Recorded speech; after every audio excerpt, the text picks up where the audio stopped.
Fala galera ligada no Premier League Show, Joãozinho, Renato, beleza? Bruno Fernandes, o cara que chegou para arrumar o meio-campo do Manchester United e permite que os Red Devils sonhem com uma vaga europeia, mas principalmente que a próxima temporada o time voe. Porque ele é um cara que tem visão de jogo, bom passe. Se antes a maioria das jogadas de armação de ataque e construção dependiam muito do Pogba, e com a lesão do Pogba não havia no grupo alguém que fizesse isso, o Bruno Fernandes chegou para cumprir essa função e com muita qualidade. Ele ainda, apesar do pouco tempo em Manchester, ainda falta a ele ser um pouco mais líder do campo, líder do time dentro de campo com a bola, dominar as ações da partida, mas é um jogador de muita qualidade. Vamos ver o mapa de influência dele durante o jogo contra o Watford. E a gente vê como ele se movimenta e o tamanho dele no campo é o tamanho da importância dele durante a partida para as ações com a bola. Ou seja, um jogador dos mais importantes durante o jogo para o Manchester United, né? E em seguida, vamos ver também aqui a questão dos passes dele, o mapa de passes dele durante o jogo. A gente vê que no começo aí, esses passes vermelhos foram passes errados, tentativas de passes de profundidade errados, mas depois, na partir da metade do primeiro tempo para o final do jogo, ele começou a acertar os passes ofensivos. Esse amarelinho aí é a assistência e os azuis clarinhos são as chances criadas de gol. Outro gráfico interessante, se a gente for comparar o mapa de radar dele com o Jack Grealish, do Aston Villa, e com Kevin De Bruyne, do Manchester City, que são jogadores que fazem funções parecidas. Claro, os dois têm muitos mais minutos, talvez 10 vezes mais minutos do que o Bruno Fernandes em campo, mas a gente vê aí que em termos de gols esperados, o Bruno Fernandes tem um desempenho melhor do que os dois, e em termos de passes para finalização e assistências, ele está melhor em termos de assistências que o Kevin De Bruyne, mas o Kevin De Bruyne tem mais passes para chute, 3,89. E o Jack Grealish também tem mais passes para chutes do que ele. Mas ele ainda tem poucos minutos. A tendência é que esses números aumentem e ele seja mais competitivo e transforme o Manchester também num time mais forte. Vamos ver se realmente isso é o que acontece. Valeu, galera! Fala, galera ligada no Premier League Show, Joãozinho, Renato, beleza? Estreia do Pablo Mari, muito esperada, né? O Arsenal foi ao mercado em busca de um zagueiro canhoto e achou 6 zagueiros destros, nenhum que se encaixava no que precisava, e aí apareceu o espanhol, que para quem joga PES ou FIFA e está acostumado com aquele jogador que tem desenvolvimento tardio, o Pablo Mari pouco encaixa nisso, né? Um jogador que apareceu para o mundo das primeiras ligas já com uma idade mais avançada. Bom, vamos dar uma olhadinha aí em duas artes que eu preparei pra gente. A primeira, na estreia dele contra o Portsmouth, o mapa de calor e o mapa de toques. Ele deu 86 passes, foi o segundo jogador que mais passou no time e o que mais tocou na bola, 100 toques, com 80% na vitória nos duelos, 75% na vitória nas disputas aéreas. Vendo aí o mapa de calor, a gente vê que ele teve muita intensidade pelo lado esquerdo, subindo bastante, coisa que ele já fazia no Flamengo. Vamos dar uma olhada aí na próxima arte. No mesmo jogo contra o Portsmouth, as ações defensivas dele, né? Em amarelo, os bloqueios, violeta, as rebatidas e laranja, as bolas recuperadas. Se no Flamengo ele tinha uma média de 6 bolas recuperadas por 90 minutos, ele recuperou 5 nessa partida da sua estreia, mais ou menos dentro da média, né? E nesse quadro ao lado, nós temos todas as ações defensivas que ele fez no Flamengo em 2.994 minutos jogados, 30 partidas no ano passado, com uma média de 6 bolas recuperadas a cada 90 minutos. E se a gente vê aí no mapa pelo lado esquerdo, ali é onde ele teve mais ações, mas principalmente no meio, na entrada da área, onde ele é muito importante. Então, gente, é claro, ele ainda tem que entrar em condicionamento físico, vai disputar a posição, por exemplo, o Sócrates, que está agora improvisado na lateral direita, quando o Cedric Soares voltar, vai disputar a posição com ele, mas eu não tenho dúvidas que ele vai crescer ao longo da temporada e vai dar aquela solidez defensiva que o Arsenal está precisando. Valeu, galera! Até a próxima, então. Abraço! Fala, João, Renato, galera ligada no Premier League Show do DAZN. Estou aqui devidamente uniformizado para a gente falar sobre este Tottenham do Mourinho. E é muito fácil a gente colocar a responsabilidade toda no treinador, mas sabe quando a gente faz aquelas pesquisas com os torcedores? Quem você acha que é o culpado da atual situação do clube? Dirigente, treinador, jogadores? e geralmente é um pouco de todos, né? No caso, o próprio Daniel Levy, que resolveu investir mais no novo estádio e não contratou os jogadores e perdeu muitos jogadores importantes, e além de agora o Mourinho ter alguns jogadores também fundamentais lesionados, fez com que o time não tivesse muitos recursos para ter opções táticas. Eu preparei aí um material para a gente ver como que os números defensivos do Pochettino e do Mourinho não são tão diferentes assim, mas há uma certa preocupação a ser pensada e eu vou mostrar isso aí para vocês com estatísticas. Então, pessoal, 17 jogos do Pochettino na temporada, 26 do Mourinho, todas as competições, e a gente vai ver aí algumas coisas interessantes. Os gols sofridos esperados, na média, aumentou mais na época do Mourinho, com mais gols sofridos, ou seja, o time do Mourinho cede maiores e melhores chances aos adversários do que o do Poch nessa temporada 19-20. E aí, a média de probabilidade de gol por finalização também aumentou a favor dos adversários com o Mourinho. As chances criadas dos adversários também aumentaram. Mas aí a gente vê que algumas coisas melhoraram. Por exemplo, os ataques posicionais com finalização dos adversários diminuíram com o Mourinho, os contra-ataques também. E principalmente, né, esse índice que mede a pressão defensiva, o PPDA, mostra que o time do Mourinho pressiona mais do que o do Pochettino. E a gente vendo aí o Power Ranking da 12 Football, que mostra o desempenho dos jogadores na Premier League, a gente vê que o Toby Alderweireld é o terceiro melhor defesa em ações defensivas na liga e o quinto melhor na questão de pressão defensiva, ou seja, um jogador que, apesar de não ter correspondido ultimamente, vem aí na média do campeonato tendo um bom desempenho em comparação aos outros jogadores da mesma função. É verdade que o Tottenham levou um chocolate do RB Leipzig agora na Champions League, mas isso também porque o time do Nagelsmann pressiona demais, é muito veloz e provoca demais o erro do adversário. Os jogadores que o Mourinho tinha na mão, principalmente no sistema defensivo, não eram os ideais para enfrentar esse tipo de adversário e o chocolate veio estar fora da Champions League. Mas eu acho que o problema é um pouco mais complexo e tende a que, se não houverem contratações fortes agora na temporada, na janela de final de temporada, o Mourinho provavelmente não siga no Tottenham na próxima temporada 2020-2021. Valeu, galera. Aquele abraço. Fala, João. Fala, Renato. Galera ligada no Premier League Show. Vamos no pique porque o programa hoje está lotado, ainda bem, né? Muitas coisas para a gente conversar. E já que você está me perguntando sobre quem é o melhor jogador da temporada e sobre o Bruno Fernandes no mês de fevereiro sendo o jogador do mês, eu vou juntar os dois numa análise comparativa para a gente dar uma olhada aí no desempenho de ambos, tá? Vamos nessa. Então, na primeira arte aí, eu faço esses radares aqui comparativos. A gente já tinha feito isso antes, quando a gente falou do Bruno Fernandes, e a gente vê que ele diminuiu um pouco os índices individuais, né? Ele é o verde, o De Bruyne é o azul. Vejam mais que nada a forma aí, como as pontas diminuíram um pouco do Bruno Fernandes em relação ao anterior. Na próxima arte, a gente vai ver uma comparação do desempenho dos dois. Do Kevin De Bruyne, em 26 jogos, ele foi responsável por 22% dos passes-chave do City, 21% das chances criadas do time, 8% dos gols esperados do City na Premier League, e com as suas 17 assistências e 8 gols marcados, ele foi responsável por 37% dos gols do seu time. É um índice absurdo de grande.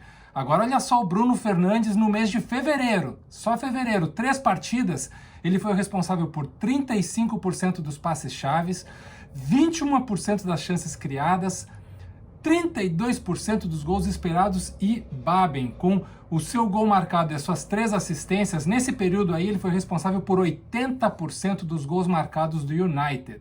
Ou seja, são dois caras muito importantes nos seus times.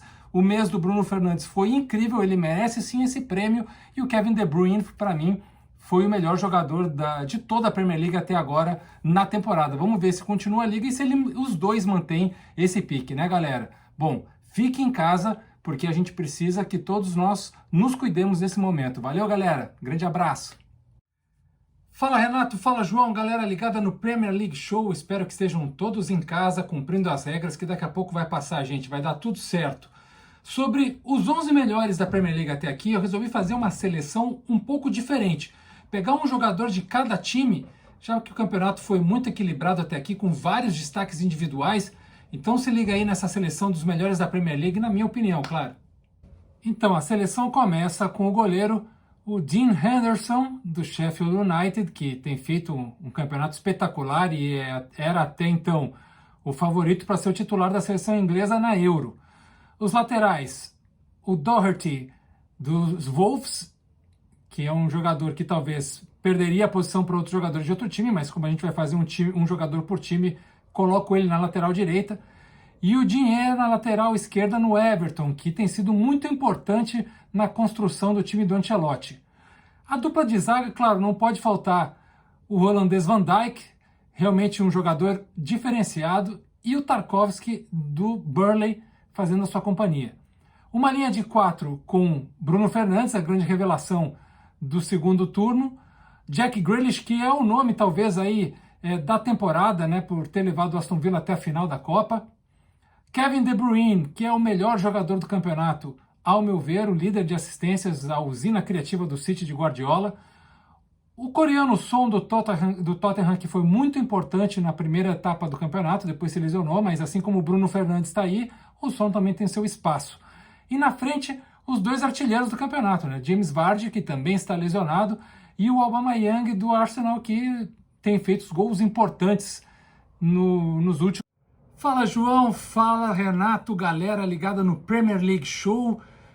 O árbitro Anthony Taylor acha que não muda muito o fato de ter torcida ou não na intensidade do jogo. Isso em base ao que ele percebeu no jogo que ele apitou entre Paris Saint-Germain e Dortmund pela Champions League, correto? Então eu fui aos números para ver se realmente isso é assim ou se foi apenas uma percepção do árbitro, que às vezes a nossa percepção nos engana. E ele é um árbitro experiente, talvez possa estar certo também. Então vamos dar uma olhada no que os números apontam. E para isso eu precisei pegar os 18 jogos do Paris Saint-Germain como mandante, tanto na Liga 1 como na Champions, e todos os 17 jogos do Borussia Dortmund como visitante na Bundesliga e na Champions League. E aí, pegando índices como a intensidade ofensiva, a gente vê que sim, nessa partida, os dois times foram mais ofensivos, mais intensos com a bola. Só que na velocidade de circulação, que são os passes por minuto de posse, os dois times foram menos velozes e também menos verticais. E aí a gente vê um índice bem interessante, que a gente já usou aqui algumas vezes, que é o índice que mede intensidade defensiva, o PPDA. E ele mostra claramente que na partida entre Paris Saint-Germain e Dortmund, os dois times foram muito abaixo da sua média de intensidade defensiva, das suas ações defensivas sem a bola. E aí, essa flechinha que eu boto aí, de link da intensidade ofensiva com a intensidade defensiva, porque as duas estão interligadas. Um time consegue ser mais intenso com a bola se o adversário é menos intenso na marcação e nas ações defensivas. Então, o que a gente pode diagnosticar desse jogo e botar como um parâmetro? De que no jogo Paris Saint-Germain e Dortmund sem torcida, as duas equipes foram muito menos intensas defensivamente sem a bola do que elas são na sua média. E aí, por causa disso, elas foram mais intensas com a bola. Então, há sim uma alteração, há uma percepção um pouco errada, mas também não é totalmente errada do árbitro, mas as coisas mudam sim quando não há torcida em campo. Isso é que nós podemos tirar analisando apenas esse jogo, que não é da Premier League, mas serve para a gente ter uma ideia do que acontece numa partida de futebol sem torcida. Valeu, galera! Fiquem bem, fiquem em casa e até mais. Fala, Renato, galera ligada no Premier League Show. Saudade de ver você, amigo, indo aos estádios, trazendo para a gente a cobertura dos jogos. Logo, logo, você deve estar de volta. Enquanto a gente quer matar essas saudades, eu vou trazer aqui uma análise que eu cruzei os artilheiros da Premier League, aqueles caras que fizeram mais de 10 gols, com os seus gols esperados, os chamados expected goals. E dá uma olhada aí as leituras interessantes que a gente pode fazer desse cruzamento de dados. Vamos olhar o gráfico. Vendo aí, ó, por exemplo, o Agüero e o Salah, eles estão muito parelhos, tanto nos gols marcados quanto nos gols esperados. Eles entram ali no quadrante de eficientes com grandes chances, porque eles tiveram grandes chances de probabilidade de gol de marcar. Já o Aubameyang e o Vardy, que são os artilheiros do campeonato, eles marcam mais gols do que esperado. O Vardy tem 17 gols marcados e 12 expected goals, ou seja, marcou 5 gols a mais do que esperado, e o Alba 17 e 11, 6 gols a mais do que esperado. Ou seja, os dois são incrivelmente eficientes. Se a gente for ver ali no quadrante mais abaixo, o Kane e o Martial, eles se enquadram nos artilheiros eficientes com chances menores, ou seja, eles tiveram chances baixas de marcar gols e transformaram isso em gol. Por exemplo, o Martial e o Kane, ambos têm 11 gols marcados e 8 gols esperados cada um, ou seja, eles marcaram 3 gols a mais do que se espera. E lá na outra ponta está o Jimenez, do Wolves, do Wolverhampton, que terminou fazendo mais ou menos parelho com o que ele se espera. Essa linha ponteada aí que cruza o gráfico é a média, então a gente vê vários jogadores que estão na média entre gols marcados e gols esperados, mas é interessante a gente ver como que não é só fazer gols, importa o jeito que você faz gol e a probabilidade de gol desses gols, e aí a gente consegue enquadrar esses artilheiros, beleza, galera? Fiquem em casa, semana que vem a gente volta, abração! Fala, galera do Premier League Show, estou devidamente uniformizado para falarmos do Arsenal do Mikel Arteta. O que melhorou na mão do treinador espanhol? Bom, primeiro a gente tem que lembrar que ele é um guardiolista, né? E como defensor das ideias de Guardiola, é importante ter a hierarquia no jogo, ter o controle do jogo. Take the ball, pass the ball. Ou seja, recuperar a bola o mais cedo possível. Mas para isso ele precisava recuperar o anímico dos jogadores, voltar a fazer com que os atletas jogassem por ele. E aí vem o primeiro ponto importante para mim. Resgatar alguns jogadores como o Ceballos, como o Pepe, como o Torreira, dar espaço para alguns jovens como o Martinelli, como o Saka, como o Nketiah. E isso foi se formando um grupo forte, estruturado animicamente e que confiava nas ideias do treinador. E com isso em mão ele conseguiu mudar algumas coisas táticas, que é o que eu quero convidar vocês para assistir agora nos gráficos e números que eu trago aí na frente. Se liga aí. Bom, pessoal, uma das primeiras mudanças, ou das mais importantes, falando taticamente, é como o Arsenal começou a se defender na mão do Arteta. E a gente está vendo um frame do jogo contra o Leicester na temporada passada, na mão do Unai Emery ainda, quando o Arsenal se defendia num 4-2-3-1 sem a recomposição dos extremos para fazer duas linhas de 4. Indo mais à frente, vendo agora contra o Newcastle, já na mão do Arteta, olha a diferença. Ataque posicional do Newcastle, duas linhas de 4 do Arsenal, bem fechadinhas, bem próximos, não permitindo espaços entre linhas para os atacantes, para os jogadores do adversário. Fazendo uma comparação aí, ó, 51 jogos do Emery, 10 jogos do Arteta na Premier League. Gols sofridos esperados, tá? Piorou um pouquinho em relação do Arteta, mas os gols sofridos mudou de 1.37 para 0.9, ou seja, há uma diferença aí, ó, absurda entre os gols sofridos e os esperados sofridos na mão do Arteta do Emery. A defesa melhorou muito nesse sentido. Se a gente for ver aí o aproveitamento das chances criadas dos adversários, contra o Emery, 27% das chances eram convertidas em gols. Contra o Arteta, isso aí caiu para 16%. E aí a gente vê um valor que, para mim, é a grande significado disso tudo. Olha, a distância percorrida por jogo, em média, na mão do Emery eram de 107 km e do Arteta subiu para 109, um aumento de 2% na distância percorrida dos atletas, na média, por jogo. Recuperar energia e confiança dos jogadores, compromisso com a estrutura tática e as suas funções e aproveitamento das qualidades e características individuais. A fórmula ela é simples, mas ela está dando certo no Arsenal. Vamos ver se na volta dessa parada as coisas retomam aonde ficaram. Valeu? Até a próxima! Fala, João, fala, galera ligada no Premier League Show.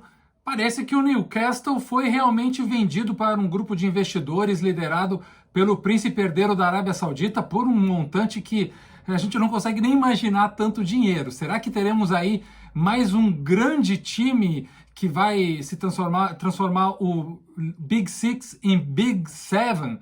O Newcastle é um time de muita tradição, com muita torcida, mas que não ganha um título importante desde 1969. Então a torcida está faminta por grandes conquistas no futebol. Está se falando de muitos nomes no mercado de jogadores que podem vir para o time, mas isso vai depender muito de qual treinador para a temporada que vem. É verdade que Steve Bruce deve continuar nessa temporada que a gente não sabe quando termina, e o nome preferido dos torcedores do Newcastle é o argentino Pochettino, que lidera aí as pesquisas em vários sites e blogs especializados. Sobre os nomes especulados, o pessoal está falando muito aí de nomes como o francês Griezmann, como o colombiano James Rodrigues ou até o brasileiro Felipe Coutinho. Ao meu ver, isso tem que ser investimentos paulatinos, onde o Newcastle vai crescendo ano a ano. E aí talvez nomes um pouco menores, como o chileno Vidal, né, o nigeriano Bonaventure Denis, do Bruges, da Bélgica, ou até o Jack Grealish, grande destaque do Aston Villa nessa temporada. São nomes um pouco mais baratos, mas que entregariam muito futebol num crescimento de ano a ano na temporada. E é claro, se a gente for olhar para o atual elenco do Newcastle, também há nomes interessantes e importantes que podem ser mantidos. Entre eles, o goleiro Dubravka, né, o eslovaco, é muito querido pela torcida e tem um desempenho muito interessante nessas temporadas. O volante irlandês Shelvey, o paraguaio Almiron, que tem sido um destaque muito legal, né? O atacante Williams da Holanda e o principal jogador, o francês Saint-Maximin, que lidera aí todas as estatísticas de qualidade de desempenho ofensivo dos Magpies. Então, para a próxima temporada, certamente veremos nomes importantes chegando, mas eu acredito que o mais inteligente, o ideal para um crescimento de um time grande para um time gigante seja não trazer grandes nomes em volume gigante na primeira temporada. Vamos ver o que acontece a partir de 2020-21, né, no ano que vem. Valeu, galera. Fiquem bem, fiquem em casa e até a semana que vem. Fala, Renato, galera ligada no Premier League Show. Amigo, você sabe que os números, as estatísticas hoje em dia são muito usadas no futebol e a gente pode fazer várias leituras em cima disso. Eu preparei aqui um material especial para a gente, cruzando umas médias importantes. A média de aproveitamento das chances criadas, ou seja, aquelas chances que são convertidas em gols, e a intensidade defensiva dos times. Se a gente cruzar esses dois dados, quem será que a gente vai ver como um time que aproveita melhores as chances, mas é mais intenso defensivamente? Dá uma olhada aí.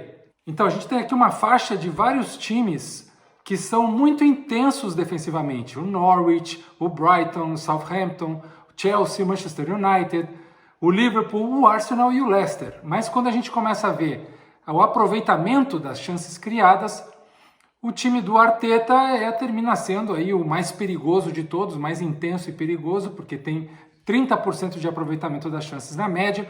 O Liverpool e o Tottenham com 29%. E lá no final, do outro lado, os times mais inofensivos que aproveitam menos das suas chances estão o Norwich e o Crystal Palace. Aí a gente separou entre faceirinho e inofensivo, né? Ali são times que não são tão intensos defensivamente como o Sheffield United. Os intensos e inofensivos são aqueles que se defendem muito bem, mas não convertem as chances em gol. O faceirinho e perigoso, aquele time que não é tão intenso sem a bola, mas que cria chances, como é o Tottenham. E os intensos e perigosos, e aí o destaque maior é para o Leicester. Se a gente for ver, o Leicester está muito bem na tabela justamente por causa desse equilíbrio entre um time que se defende muito bem e aproveita as chances criadas. Valeu, galera, é isso aí. Fiquem bem, fiquem em casa e até a semana que vem. Fala, galera ligada no Premier League Show. Joãozinho, tô com saudade de ver você indo nos estádios e nos colocando lá dentro com as suas matérias. Volta logo, futebol. João, a gente gosta de mexer com os números, né? Então eu inventei um negócio diferente aqui pra gente hoje. Eu peguei o total de gols esperados, quem fez mais expected goals, e o total de assistências esperadas, as expected assists, né? E somei as duas coisas para ver quem é mais importante, mais influente nos ataques dos times na Premier League. Ou seja, quem é responsável pela porcentagem maior das chances criadas nos times. Então se liga aí que é bem interessante. Então aí no primeiro gráfico a gente está vendo todos os principais que têm pelo menos 10 assistências esperadas ou pelo menos 10 gols esperados. O vermelho é as assistências esperadas, o amarelinho são os gols esperados e o azul é a lista da porcentagem, quem é mais influente nas chances criadas. E aí a gente tem os destaques individuais né? O Jack Grealish, por exemplo, do Aston Villa, é responsável por 13,2% das chances criadas do seu time. E o cara que é o maior destaque individual nessa questão é o Jimenez, o argentino dos Wolves, do Wolverhampton. Ele é responsável por 15%. Ele é o jogador mais influente nos ataques da Premier League. E aí, se a gente for juntar, por exemplo, em duplas, a dupla mais importante é a dupla do Norwich. O finlandês Pukki e o argentino Buendia, né, os dois são responsáveis por 23,4% das chances criadas do Norwich, né, quase um quinto quase um quarto, desculpa, da criação do Norwich. E aí o trio mais importante é o Burnley, o trio do Burnley, o Wood, o McNeil e o Westwood. Aí a média deles é mais ou menos parecida, mas a soma dos três, João, dá 28,2% das chances criadas, quase um terço, um pouquinho menos de um terço das chances criadas do Burnley é desse trio aí. Então, a gente vê que dá para fazer uma leitura muito interessante desses nomes, desses jogadores e como eles são influentes nos ataques. Vamos torcer para que logo, logo a gente veja todos eles em campo de novo, né, galera? Fiquem bem, fiquem em casa e a gente volta semana que vem.